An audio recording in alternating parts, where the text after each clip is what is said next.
रजब भट्ट पाकिस्तान में है या आउट ऑफ कंट्री? ये ना बताएं किस कंट्री में, लेकिन क्या आउट ऑफ कंट्री में? जी वो महफूज हैं जिधर भी। क्या रजब भट्ट वाकई तौहीन रसालत का मुर्तकिब है? कुछ चीज़ें ऐसी होती हैं जो कि लाइल्मी से मुंह से उसके निकल गया कि उसने कह दिया कि मेरे ऊपर एक मुकदमा है 295A का और 295C का। बल्कि मैं कहता हूँ अभी तक किसी एक उलमा कराम का मुझे फतवा दिखा दें जिसने कहा हो कि इसने तौहीन की है। बगैर तस्दीक किए हम किसी के ऊपर ये इल्ज़ाम लगा दें और वो इल्ज़ाम सारी ज़िंदगी के लिए उसके ऊपर इल्ज़ाम है। खोकर साहब ने भी एक वीडियो जारी की और उन्होंने बाकायदा तौर पर कहा कि मैं ये कर दूंगा, मुकदमा दर्ज करवाऊंगा, ये वो सारी चीज़ें एंड तक लेके। Being a national of Pakistan उनके पास राइट है, वो एप्लीकेशन दें, दरख्वास्त दें, पर्चा करवाएं। अगर वो उसे बोलें कि मैं धमकियां दूंगा, मैं पर्सनली ये कर दूंगा, दैट इज़ रॉन्ग। वो कानून को अपने हाथ में ले रहे हैं। थ्रेट्स मौसूल हो रहे हैं। थ्रेट्स थे, बिल्कुल थ्रेट्स थे, ठीक है। और मजहबी जमातों की तरफ से थ्रेट्स थे, बहुत से लोगों की तरफ से थ्रेट्स थे और अभी तक हैं थ्रेट्स। बिस्मिल्लाहिर्रहमानिर्रहीम। पाकिस्तान समेत दुनिया भर में देखने और सुनने वालों को अस्सलाम वालेकुम। मेरा नाम ज़ैन इम्तियाज़ है और आप देख रहे हैं डेली पॉइंट। नाज़रीन, सोशल मीडिया के ऊपर एक ही शख्सियत के बारे में तज़किरा किया जा रहा है कि रजब भट्ट ने ये कर दिया, रजब भट्ट ने वो कर दिया और रजब भट्ट के दोस्तों ने ये कर दिया। रजब भट्ट के ऊपर जनाब कुछ दिन पहले एक मुकदमा दर्ज होता है, FIR के लिए लोग एहतजाज करते हैं। उससे पहले एक मजहबी लेवल पर बात होती है जिस पर जो है रजब भट्ट आकर मुआफ़ी मांगते हैं। फिर अभी जो है रिसेंटली एक वाक़या होता है जिसके ऊपर जो है रजब भट्ट के ऊपर मुकदमा दर्ज होता है। ये सारा स्नैरियो ज़ाहिर सी बात है, दोस्त अहबाब भी मौजूद होते हैं, लीगल एडवाइज़र्स भी मौजूद होते हैं।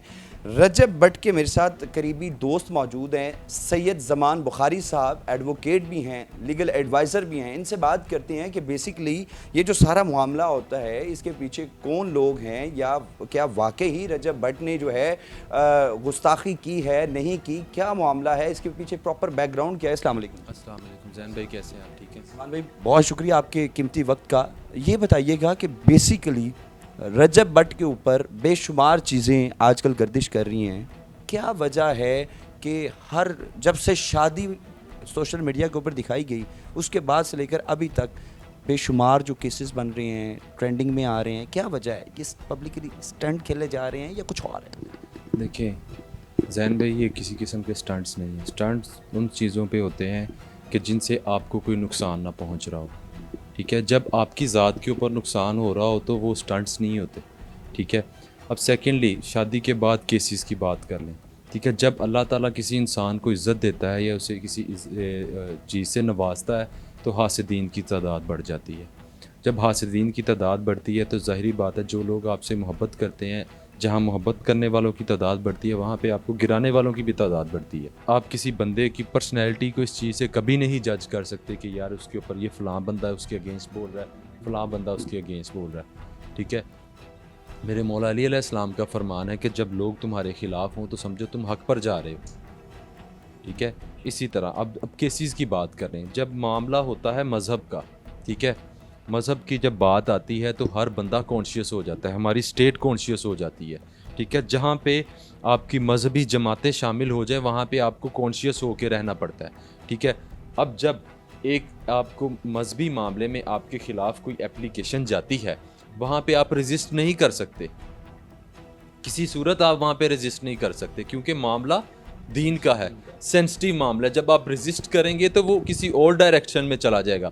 तो वहाँ पे बेहतरी यही होती है कि इंसान अब ह्यूमैनिटी ग्राउंड के ऊपर अपने अकीदे को मद्देनज़र रखते हुए माफ़ी मांग ले। माफ़ी मांगने से कोई बड़ा या छोटा नहीं होता। इसमें ये बात मैं क्लियर करता जाऊँ, अगर आपने कोई किया है या नहीं किया, दैट इज़ सेकेंडरी थिंग, ठीक है। जब मामला दीन का आ जाए या जब आपके साथ मजहबी जमातें इन्वॉल्व हो जाएं किसी मामले को लेके जहाँ पे आपकी स्टेट को इंतशार फैलने का ख़दशा हो, वहाँ पे आपको चाहिए कि आप जोन सा है अपने इस मामले को फ़ौरन क्लोज़ करें और माफ़ी मांग लें। ये एक बहुत ही अच्छा इक़दाम है। लोग तो ये कह रहे हैं कि रजब भट्ट ने तौहीन की है, रजब भट्ट ने, ये बड़ा सेंसिटिव मामला है और मैं सवाल करते हुए भी बहुत सोच समझ कर बात कर रहा हूँ कि मेरे कोई ऐसे लफ्ज़ से किसी की दिल आज़ारी ना हो। तो जाहिर सी बात है, मुसलमान है, दीन के ऊपर तो कोई कंप्रोमाइज़ नहीं है। आप भी नहीं करेंगे, मैं भी नहीं करूँगा और देखने वाले व्यूवर्स भी नहीं करेंगे।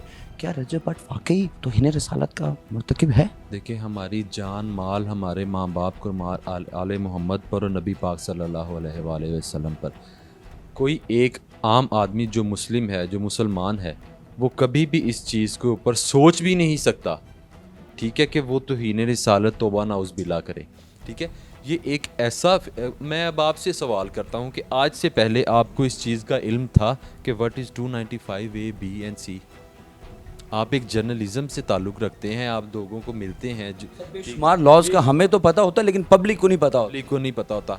कुछ चीज़ें ऐसी होती हैं जो कि लाइल्मी से मुंह से उसके निकल गया कि उसने कह दिया कि मेरे ऊपर एक मुकदमा है 295A का और 295C का। ठीक है, एक लेमैन को नहीं पता कि व्हाट इज़ 295C। ठीक है, एक आम आदमी को नहीं पता कि A क्या है, B क्या है, C क्या है।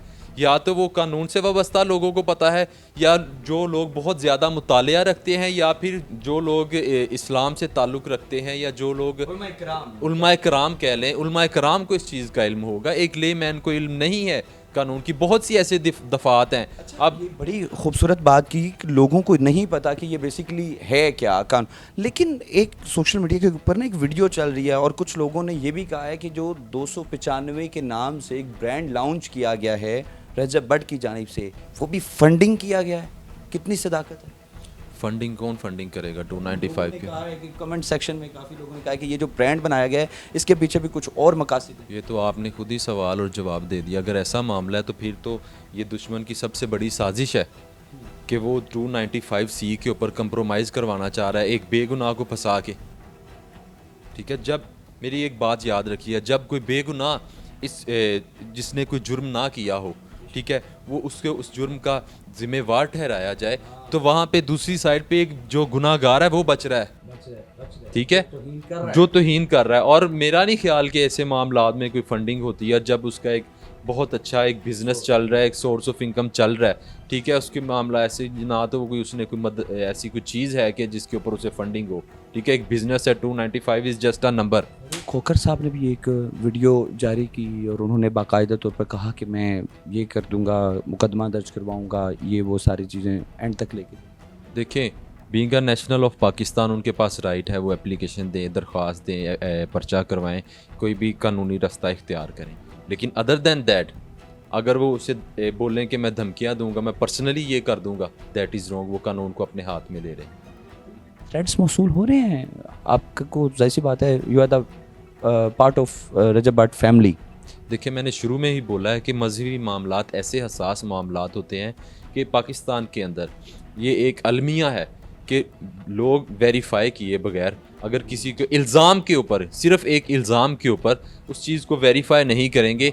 मजहबी मामलात इतने कॉन्शियस मामलात हैं, इतने हसास मामलात हैं कि लोग फ़ौरन से पहले, 1 मिनट से पहले जज्बात में आ जाते हैं और मरने मराने तक पहुंच जाते हैं। तो थ्रेट्स थे, बिल्कुल थ्रेट्स थे। ठीक है, और मजहबी जमातों की तरफ से थ्रेट्स थे, बहुत से लोगों की तरफ से थ्रेट्स थे, और अभी तक हैं थ्रेट्स। रजब भट्ट से आखिरी राबता कब हुआ? कि वो मेरे राब्ते में है। जी रजब भट्ट कहाँ है इस वक्त? जी, वो बिल्कुल सेफ़ है अल्हम्दुलिल्लाह। किस जगह पर, पाकिस्तान में या आउट ऑफ कंट्री? वो जहाँ भी हैं अल्हम्दुलिल्लाह महफूज हैं। देखिए, मैंने आपको बोला हाँ, ज़ाहिर सी है बात है, कि सिक्योरिटी। ये सिक्योरिटी इश्यूज़ आ जाते हैं। हाँ। कानून जब तक हमें इस चीज़ की श्योरिटी नहीं हो जाती कि हमारे जान माल को ख़तरा नहीं है, ठीक है, हम तब तक अपनी तरफ से अपनी सिक्योरिटी को मद्देनज़र में रखेंगे।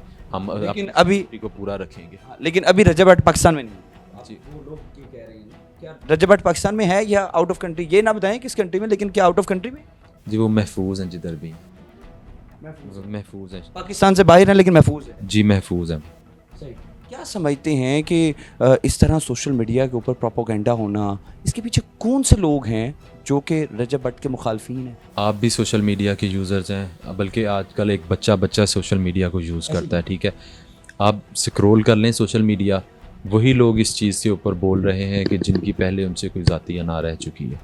ठीक है, यहाँ उनके कंपेटिटर्स में होंगे, ठीक है, सोशल मीडिया के, या जिनकी उनके साथ पहले किसी किस्म की कोई खलिश रही है, वो इस चीज़ के ऊपर बोल रहे होंगे। आपसे चूँकि रजब में 75% 80% लोग इस चीज़ के ऊपर एग्री हैं। हमारे उलमा कराम एग्री हैं इस चीज़ के ऊपर कि खुदा न खास्ता इसमें किसी किस्म का कोई तौहीन का एलिमेंट नहीं पाया जाता। उसमें इकराम ने बोला, बहुत सी उलमा कराम आप स्क्रॉल करें, बल्कि मैं कहता हूँ अभी तक किसी एक उलमा कराम का मुझे फतवा दिखा दें जिसने कहा हो कि इसने तौहीन की है। सारा मामला हुआ, आपने बताया कि आप रजब भट्ट के साथ कनेक्टेड हैं, कांटेक्ट में हैं, रजब भट्ट क्या कह रहे हैं इस सारे मामले में? मैंने आपको पहले बोला कि दीन के मामलात ऐसे हसास होते हैं कि कोई बंदा इसके ऊपर ऐसे ना तो वर्ड्स बोलता है और ना ही अपने आप को वो क्लैरिफाई करने की या इसके ऊपर रेजिस्ट करने की कोशिश करता है। उसकी मुमकिना हद तक कोशिश होती है कि ये दीनी मामलात हसास मामलात होते हैं, ये जितनी जल्द हो सकें ये ख़त्म होए। माफ़ी तलाफ़ी होती है, माफ़ी होनी चाहिए। वो माफ़ी भी मांग चुका है। आपने देखा कि एक वीडियो के अंदर उन्होंने कुरान को सामने रखते हुए, कुरान शरीफ को सामने रखते हुए अपने अकायद का इजहार किया है कि मेरा किसी किस्म का कोई इस तरह का अकीदा नहीं कि खुदा न खास्ता मैं तौहीन रिसालत करूँ, तौहीन नमाज करूँ या तौहीन सहाबा करूँ। बल्कि बीइंग अ मुस्लिम कोई बंदा ये सोच ही नहीं सकता। ठीक है,